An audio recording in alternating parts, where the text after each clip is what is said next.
मेरे से पहले जितने महापुरुष हुए हैं, चाहे वो रैदास हो, कबीर हो, बुद्ध हो, अंबेडकर हो, आपको बता दूं मैं, रविदास जी महाराज हो, ज्योतिबा फुले हो, छत्रपति साहू जी महाराज हो, उस पे उन्होंने मजबूती से अमल किया है।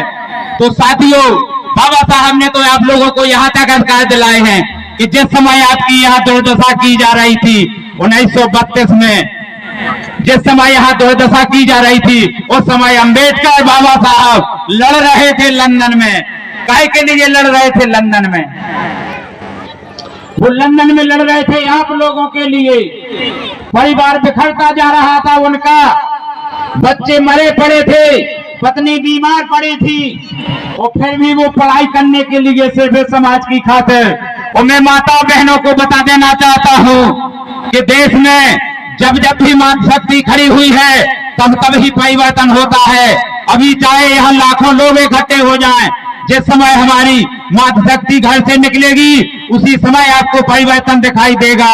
क्योंकि बुद्ध ने जब परिवर्तन किया, मैं 5 मिनट लेके बात को समाप्त करूंगा, और बारी बारी से आप लोग बहुत बुद्धिजीवी बैठे हैं और बात रखेंगे। क्षमा चाहूंगा, मैं बातें कहना बहुत जरूरी है, क्योंकि जरूरी बातें समाज के बीच में जानी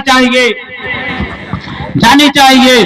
जिस समय बुद्ध का देश निकाला हुआ, बता रहा हूं आप लोगों को, स्त्री शक्ति का, मातृशक्ति का क्या योगदान है देश में, क्या है परिवर्तन में योगदान। जब बुद्ध ने देश निकाला, स्वीकार कर लिया, आप लोगों को कथाओं के माध्यम, मैं आप लोगों को एक कथा के माध्यम से बता देना चाहता हूं। जब बुद्ध भगवान का देश निकाला हुआ, क्योंकि हम बाबा साहब को मानने वाले हैं, हम बाबा साहब के अनुयायी हैं, क्योंकि हमें चिल्ला चिल्ला के कहना पड़ेगा। बाबा साहब ने उस समय कहा था 56 में कि देखिए, मैं अपने समाज के, बहुत जरूरी है बातों पे ध्यान देना, मैं महत्व, अब बातें बहुत हो गई हैं, काम आपका होना है। मैंने मंत्री जी से कह दिया है कि यहाँ मैं रविदास धाम बनाना चाहता हूँ मंत्री जी, और यहाँ 120 फुट ऊंची प्रतिमा का भूमि पूजन आपसे करवाना चाहता हूँ। तो मंत्री जी ने कहा था मैं करूंगा बाबा जी, आप रूपरेखा बनाइए, आप रूपरेखा बनाइए। मैं यहाँ 120 फुट ऊंची रविदास जी की मूर्ति की प्रतिमा का निर्माण करूंगा, और मैं चाहता हूँ कि मेरे गुरु रविदास जी का कद इतना लंबा हो कि शहर तो क्या, कई शहरों से दिखाई दे, कई शहरों से दिखाई दे। बहुत बड़ा काम है, लोगों को लगेगा बाबा तो बेकार की बात करता है, बहुत बड़ा काम है, लेकिन कोई भी काम असंभव नहीं है।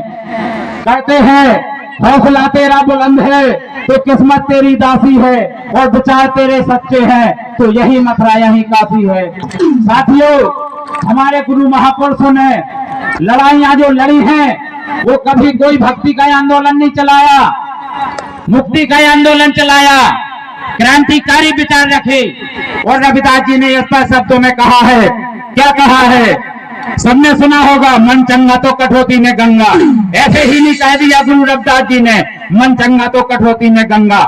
जिस बात को कह दिया उसको सिद्ध करके दिखा दिया। साथियों, उन्होंने जब कहा मन चंगा तो कठौती में गंगा, बहुत से लोगों को मिर्ची लगी, बहुत से विद्वान थे उस समय। साथ हुआ हमारे गुरु रविदास जी का, बुद्ध के समय से साथ होता रहा। बुद्ध का सुनंदन नाम के ब्राह्मण से हुआ, इसके बाद आचार्य धर्मपाल का शंकराचार्य से साथ हुआ, जिसमें हमारे बुद्धिजीवी, हमारे यही श्रमण संस्कृति के बुद्ध गुरु, श्रमण संस्कृति के उपासक श्रमण संत जी थे। और साथियों, इसके बाद जब 647 वर्ष पहले गुरु रविदास जी ने समाज में दृष्टि डाली कि क्या है क्या नहीं चल रहा है, तो गुरु रविदास जी का भारत के उच्च कोटि के ब्राह्मणों के साथ, चाहे वो रामानंद हो,